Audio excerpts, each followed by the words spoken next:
The story of Dr. Dolittle. Chapter 9. The Bridge of Monkeys.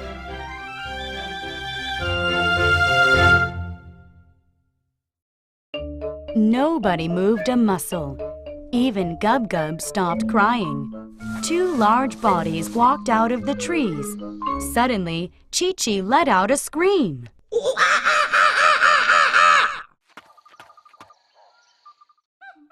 Chi Chi was speaking very fast. What's he saying, Polynesia? Dr. Dolittle asked.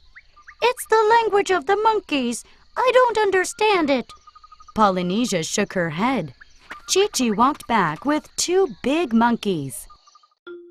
Do not be afraid. One of them said. We've come for Dr. Dolittle. The other said. It's an honor to meet you. I'm honored as well.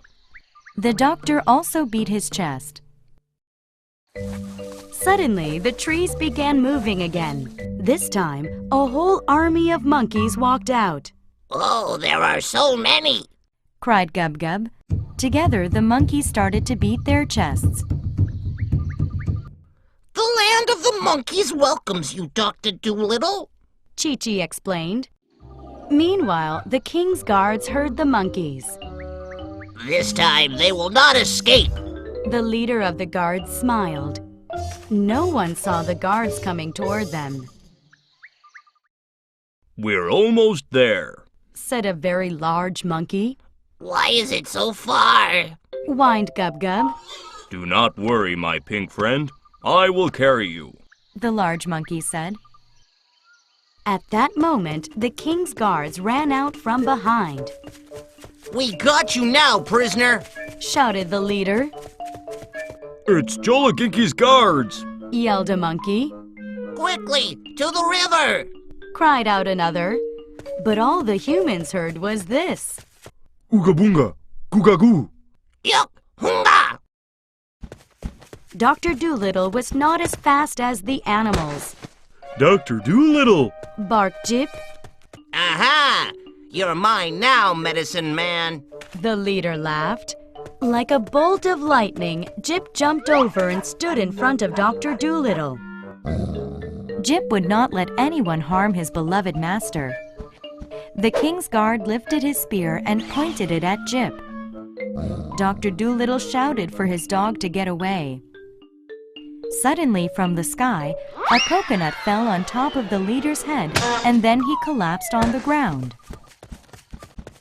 The land of the monkeys was just across the river. We need to cross this river! Chi Chi pointed. But how? Dab Dab spoke up.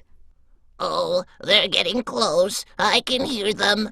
Gub Gub cried. The guards' voices echoed from the trees. There is only one way, said the monkey carrying Gub Gub. Come on, boys, let's make a bridge. Bridge? How are they going to make a bridge? Wondered Dr. Dolittle. He stared in surprise. One by one, the monkeys linked their arms and legs together. They made a bridge of monkeys. What? Dr. Dolittle rubbed his eyes. Quickly, Dr. Dolittle, walk over, hurry! Shouted a monkey. Dr. Dolittle crossed to the other side. The others followed quickly after him. Gub Gub was the last one to cross. He cried, but he carefully made it across. One by one, the monkeys unlinked their arms and legs. The bridge of monkeys was no more. You are the only man ever to see the bridge of monkeys, Doctor, said Chi Chi. Dr. Dolittle felt very proud.